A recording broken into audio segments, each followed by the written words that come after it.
The Cowboys are sure gonna miss her. I hate to break it to 'em, she looking better in green. Tomorrow she was planning on leaving, but she done went, changed her philosophies. Was it the fans? Was it the lights? Could have been my arm wrapped around her all night. I knew she was the one when she said the words, not the words you might think. Oh man, she said go Birds.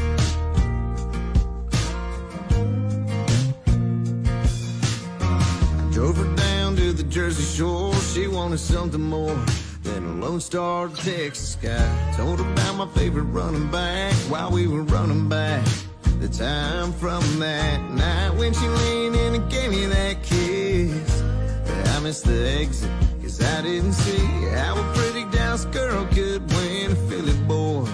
We were making history. The Cowboys are sure gonna miss her. I hate to break it to 'em, she looking better in green. Tomorrow she was planning on leaving, but she done went and changed her philosophies. Was it the fans? Was it the lights? Could have been my arm wrapped around her.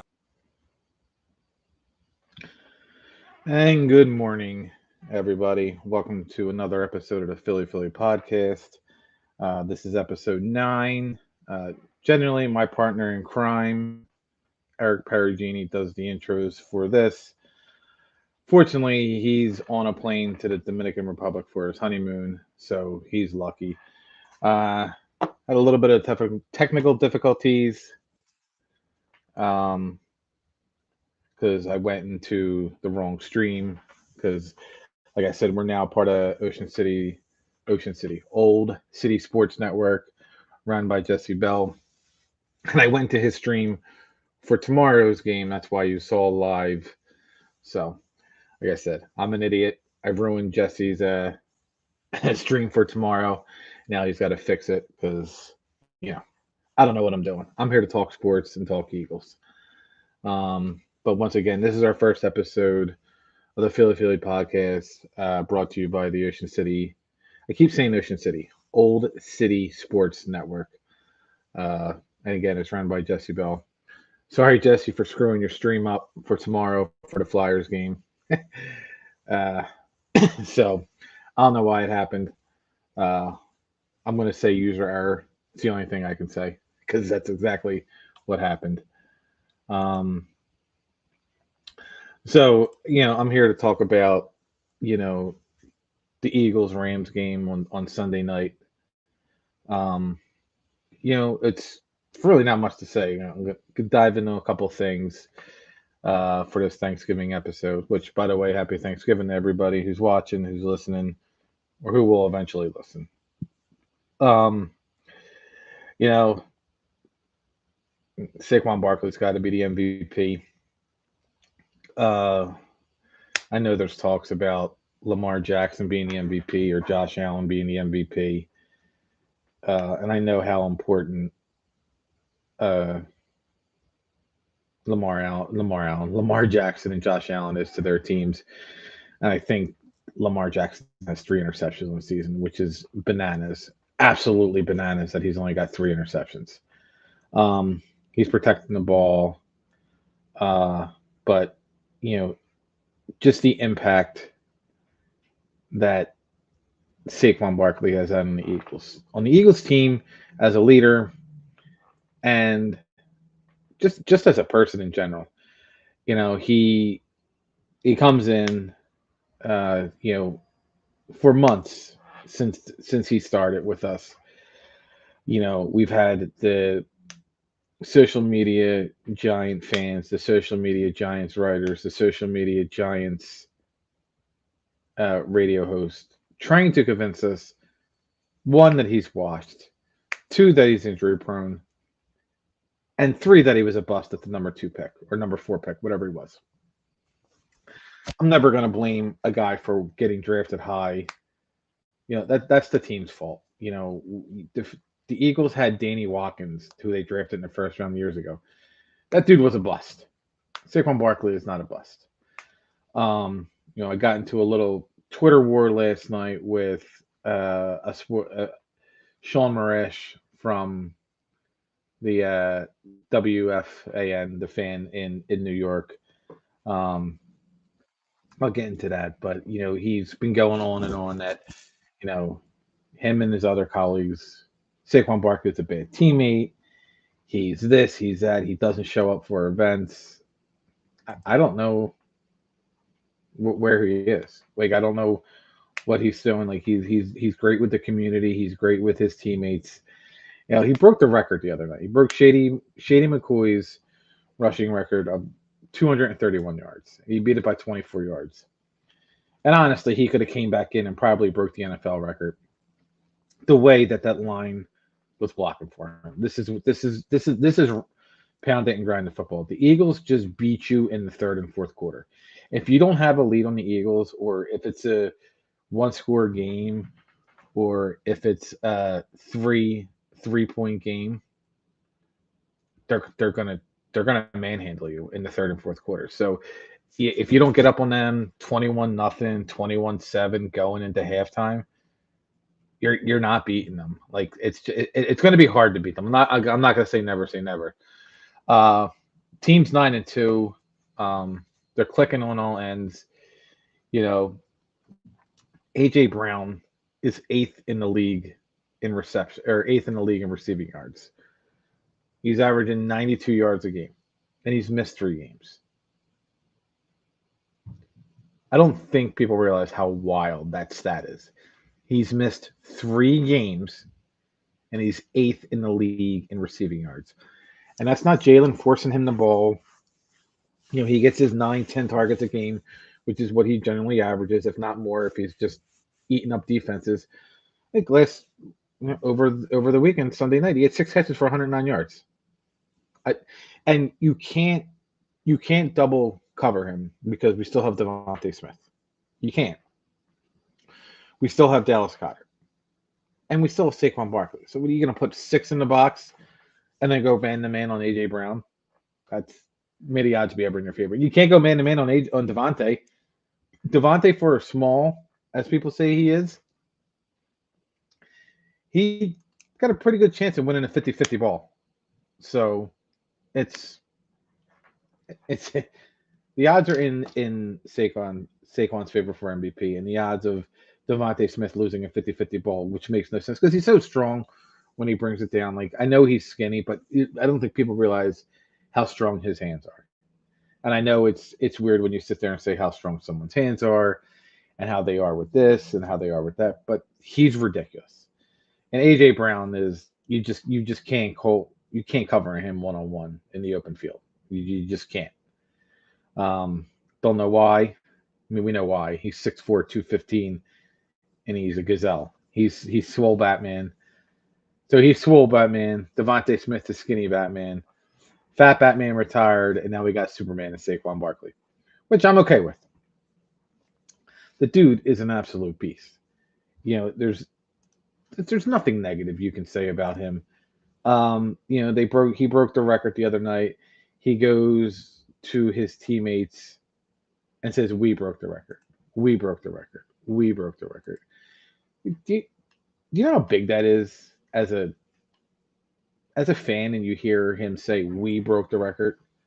Not I broke the record with the help of you guys. It's we got this, guys. Like, we did this. We did this. Not just, I did it. We did it. And that's huge.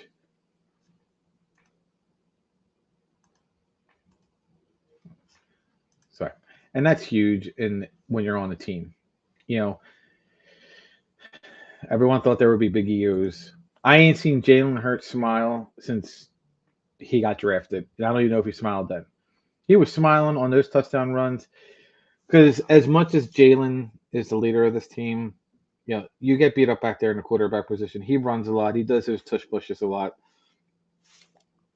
We're as strong as he is, you don't want to get. No one wants to do tush pushes, but it's a team thing, and it's hard. Now you have Dallas Goedert and Saquon Barkley pushing behind you for that. That's insane and unfair, just in my opinion. So Eagles win 37-20. It really wasn't 2 touchdowns. it really probably should have been, 37-14, because the refs gifted two very, very questionable pass interference calls. Very. And then there was a questionable fumble on Kyrene Williams on the first drive, who had 43 yards rushing in the first half, or in the first quarter. And he ended up with 67. And that's how good the Eagles defense is. I haven't even gotten into the Eagles defense. It's phenomenal. Like, Vic Fangio's got these guys playing out of his mind.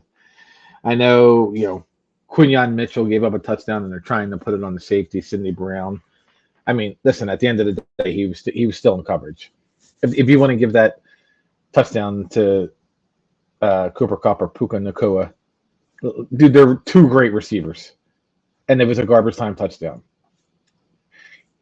You walked out of that game with your head held high because you won and you dominated on national TV. And teams are now, like Nick Sirianni said, teams are now, and everybody is saying you're good, but you haven't won anything.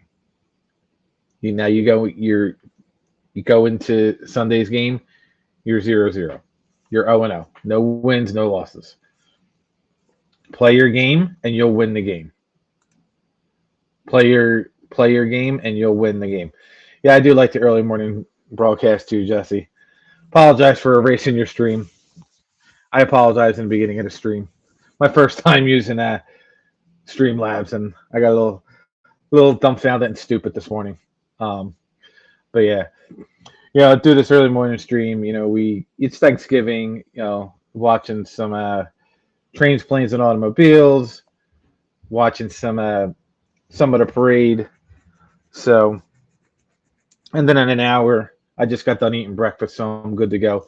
So in an hour, 45 minutes, I'm going to get a shower, get dressed, put my Eagles jersey on, sit back and drink some garage beer. Yep, I'm drinking a Jason Kelsey beer. But yeah, so it's doing. Listen, man, I don't lie, I do talk a lot, but doing these live streams by yourself, it's a little hard. But I'll hammer through because I do some TikTok lives.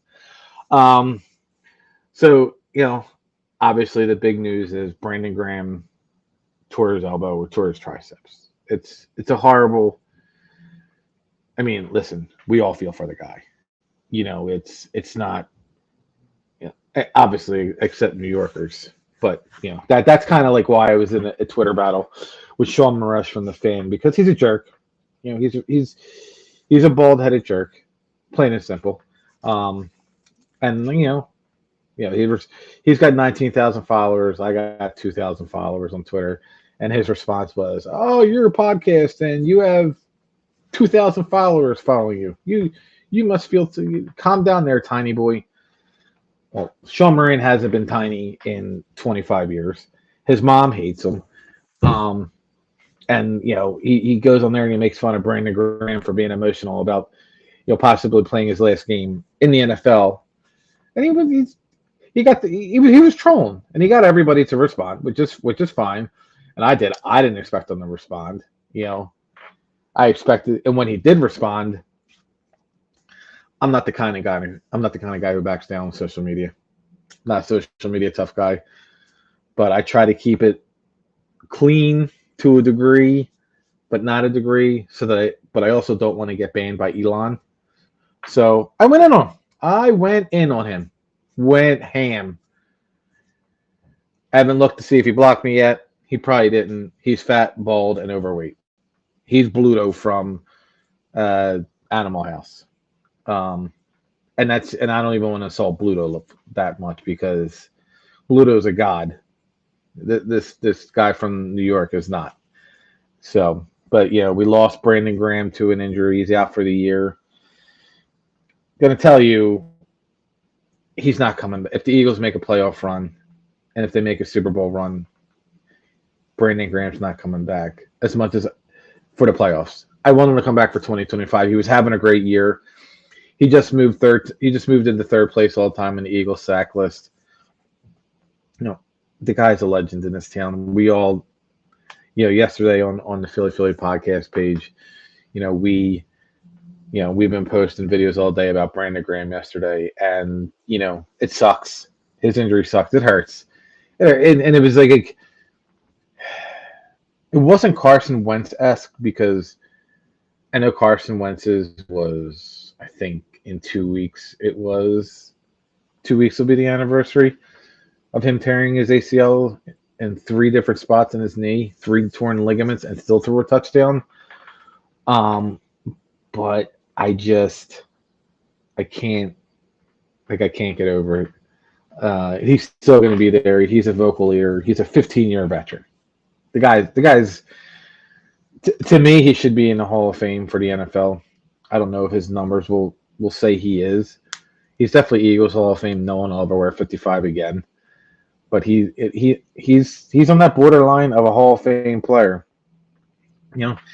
If he could have, if he would have came back, if he would have finished out this season, finished with like 84 sacks, and maybe came back next year and added like another 6, would have 90. Those are Hall of Fame numbers. Doesn't mean to get in, but here we are talking about Brandon Graham being a Hall of Fame player because he got injured. It was a rough one. That hurt. And of course, the first player over there to console him was Jalen Hurts. Jalen Hurts is a great teammate. I don't care what anyone says. He's a great teammate. He gets a team up and running, and he's having fun playing football. So, but yeah. All right. So what are we talking about? Today's games. Woo! Today's games are a doozy. First up, you got Lions and the Bears. If you're a gambling man, I think you take the Bears and the points. It's 10 points right now. The last however many games the Bears have lost, Caleb Williams has gotten them into position to make a play. I'm going to say it. The Lions just can't keep winning. Can they? Like, they lost 2 of their starters on defense in Alex Anzalone and Aiden Hutchinson. Aiden Hutchinson is a beast. And Anzalone is a beast, too. And they're still 10-1. Now, I say this. It's a division game, so no game is very easy, but it's a division game. But they play the Bears, the Packers, the Bills. And then they play the Bears, the Packers, the Bills, the Bears, the 49ers. If they end up if they lose 2 of those games, they probably lose the number 1 seed. The Lions do. And if they don't, and they keep winning, the NFC Championship game's probably going to be in Detroit. Or the Eagles are a good road team, as long as the Eagles do their job. But it's rough, man. It's rough being a Bears fan, man. I feel for them. Like, blocked field goals, missed field goals, crazy over. Like, they recovered an onside kick last week, and they came down and tied it. Like, Caleb Williams is, he's playing good out his last couple months. He's not playing better than Bo Nix, who's probably winning Rookie of the Year. And I love the pick of Bo Nix for Denver. I know my buddy Dan, who's a huge Denver fan, he wasn't a fan of it, but it was that. So I mean, I'm taking the Bears and the points. So I see the Lions winning outright, but I don't see the Lions covering. 10 points is a lot. It's a lot. Like, you think it isn't? 10 points is a lot to cover. So, you got that going. Second game, oh God. Second game is the New York Giants, led by Drew Lock, who beat the Eagles last year on Monday Night Football when James Bradbury couldn't cover a guy in a wheelchair. That's how bad he was. At Dallas is a 3.5-point favorite. I'm going with the upset here. I'm saying the Giants are winning outright. I think Drew Lock's going to bring them some luck. Drew Lock bringing the luck. It's a lock. It's a Drew Lock lock. Take the Giants money line over the Cowboys. Um, although the Cowboys are on a 5-game home losing streak. But thank you, Jerry Jones. Please sign Jerry Jones. Please sign Mike McCarthy to another extension. That would be great. So that game's at 4:30. Giants and Cowboys. Yeah, I'm going to say the Giants winning outright. It's the Drew Lock lock of the week. So mark it down. Next up is Dolphins and Packers. That's a weird one because the Dolphins are coming off, their winning streak after getting Tua back, who looks like he's not. Who didn't look like he was dying on the field. But they're playing in Green Bay where it's 30 degrees right now, so it'll probably be 15 to 20, probably like 7 degrees at kickoff at 8:30. So I'm going to go out on a limb and I'm going to say Packers win outright, but I wouldn't be surprised if the Dolphins cover. The line's 3.5.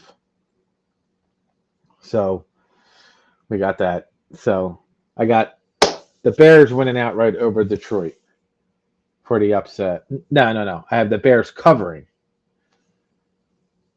However, the line just went down a half a point. It was 10 when we started the show. It's now at 9.5. So that tells me a lot of people are betting the Bears point spread. So just look at it. Lines win.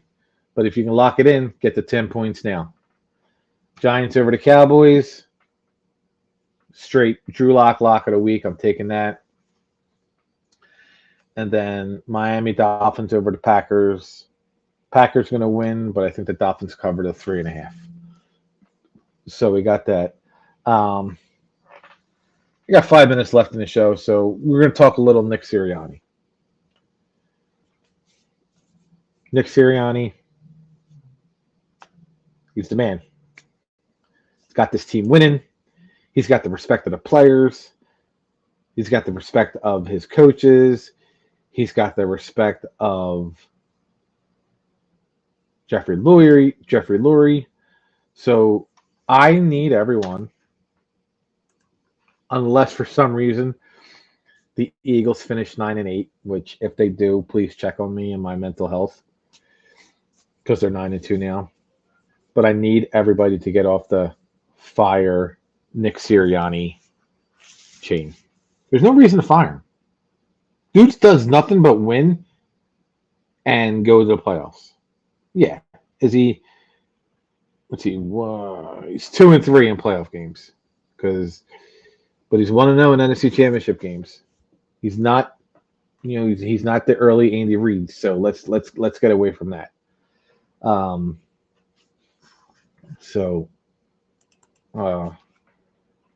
But get off the Nick Sirianni chain. He's a good coach. It seems like he's officially retired his play calling to Kellen Moore, who retain that man. I don't know if Kellen Moore set out to be a head coach in this league. Some people are, some people aren't. I could be wrong. I hope he isn't and he just stays with the Eagles for the rest of his career, like Eric Bieniemy, who's now a college offensive coordinator.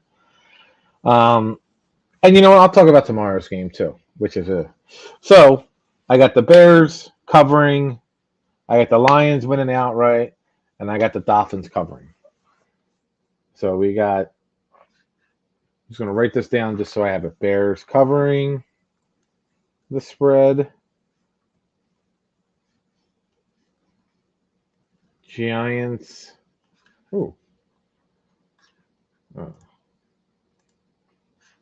Giants winning outright.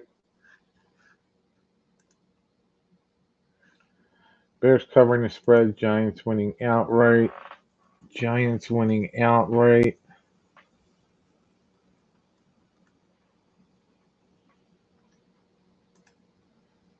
And I got the Dolphins covering the spread.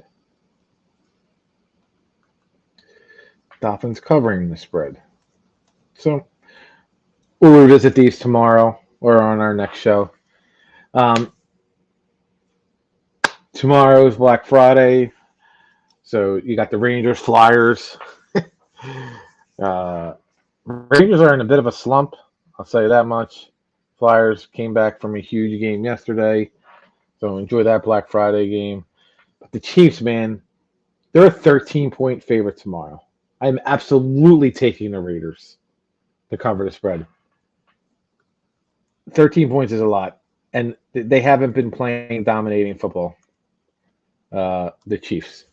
So that's who I'm taking. Um, so we got the Giants winning outright. I'm sorry, we got the Bears covering, Giants winning outright, Dolphins covering the spread, Raiders covering the spread. We'll revisit this on our next episode. I don't know when that will be. As like I said, my podcast partner is currently on his way to, I believe, the Dominican Republic for his honeymoon. As I sit out here in cold, rainy weather in Philadelphia, as you can see the grayness behind me. But yeah, I want to give a huge shout out to Jesse Bell, reaching out to myself for a couple weeks ago about coming over to the bringing the Philly podcast over to OCSN. I said that right. I got it right. Old City Sports Network. He's already got a football podcast show for the Eagles, 2nd and 15. So now he's got two for him to, quote unquote, take a chance on us. We appreciate it. So we'll be going live probably every Wednesday. Definitely know our next show. We're gonna have a guest, which is December 4th. We're gonna have a guest. We're gonna have Holden Barter on the show. He's a friend of the show's. He's an up and coming musician, and he's a local guy. The song, our intro song, "Go Birds," that's his song. So we're going to be talking to him about the Eagles, and we're going to be talking to him about his ventures and what things he has going, what he's got going on in the works. Because he's, like I said, he's a good singer. I know he lives out in Nashville, and then he comes back to Philly. So other than that, thanks for joining the couple people who did. Like I said, this is only going to be a short show, 30 minutes. I was supposed to go on 11, but I was having technical difficulties. Like I said, user error. So I appreciate the people who did join us. I'm going to make one more announcement. On our last podcast, me and Eric had announced that the page is growing on Facebook. Not so much on Twitter, but on Facebook. So we said if we could hit 10,000 followers before Black Friday, which is today or tomorrow, we would do a giveaway. Sometimes you think, ha ha ha, you're never going to hit those numbers. And you could hit the numbers. You could hit them. But we did hit them. So it'll be announced on the page later on. It was already announced yesterday, but we're going to pin the post so that people can like, share, do whatever you want. But we are going to be giving away a week before Christmas. We're going to be giving away a Jason Kelsey Funko.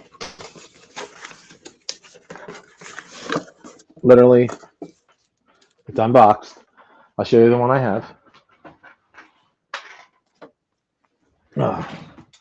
Sorry, I thought I had these ready. Jason Kelso Funko. It's from the playoff game when he was at the Chiefs game last year and he was drinking the beer and he was shirtless while his wife was just shaking her head in the back. So this is what we're going to be giving away. All you have to do is like the post that will be on Facebook, share it, follow the Philly page as well as Old City Sports. And it's listen, this is huge. These are limited. They only came out once. They only came out one. They came out in June, I think it was. No. They came out in February. I bought these in February. And then after we got them, I was like, oh, let's use this as a giveaway. I was trying to get it signed to give it away. I actually bought 3. I bought one for myself, and I bought one for a giveaway, and then I'm going to give one to Homers for Hope, which is my buddy Derek Morgan's charity thing. I was trying to get it signed, and that they could use it to raffle off, by chances to win a Jason Kelsey raffle. I'm still going to try it. Still going to try and make that attempt. Because like I said, I have 3 of them. One's a giveaway, one's mine, and one's for charity. So for the 10,660 followers we have, I'll give you $350 for it. I'll give you $350 for it. That's my other podcast partner, Darth Pooh. We do the Hall of Fame Club podcast, which is obviously a take on the Phillies. And we are doing the Northeast Philly podcast. Going to just talk about general stuff, food, movies, trilogies. What are the best trilogies? But we'll probably be on Tuesday night talking about the Phillies and the recent signings of Blake Snell to the Dodgers. But make sure you check out the shows on Old City Sports Network. See, I didn't stutter this time. I didn't say Ocean City Sports Network. Jesse has a Flyer show going on tomorrow at 12 during the game. And then he has other shows. He's got the Living Room show on. I believe that's going live tomorrow at 8:30. Just look for it on the Old City Sports pages. You'll see all the shows they have. They have a show, Let's Be Frank. They have a paranormal show. I have to check that one out. I've seen his post. I just didn't get a chance to catch the page. He's got Flyers Alley, as he does all the time with Flyers. Like I said, he had a huge win. Now they're at 500 with that over, even though they have 3 overtime losses, which is still considered a loss. The Flyers are 9-9. They're at 500. They're yeah. Ocean City Sports. Yeah. I kept calling it Ocean City. Oh boy. There's only one trilogy, and it's Deadpool. But yeah, so like I said, join me either every Tuesday or every Wednesday, either doing the Hall of Fame Club podcast or doing the Philly podcast, or doing the Northeast Philly podcast. Make sure you check out Jesse's show, Flyers Alley, the Living Room show. I don't know if he does it, but the paranormal show, as well as the 2nd and 15, which is another Philadelphia Eagles podcast, which I catch a couple glimpses here and there of that. But yeah, so those are the shows. There's more on there. I'm gonna write down all the shows so that we can promote them on here on social media. But I went over my allotted 6 minutes. But I had a couple errors. As I said, I ruined one stream because I'm an idiot. But I'm okay with it. I've accepted my fate. Other than that, thanks for joining me on this cold cold, miserable Thanksgiving Day. Eat some turkey, eat some stuffing, um, eat some stuffing, eat some corn, eat some bread, and I'll catch you guys. Catch you guys on a flippity flip. I didn't want to say it, but I did. Peace out. The Cowboys are sure gonna miss her. I hate to break it to 'em, she looking better in green. From my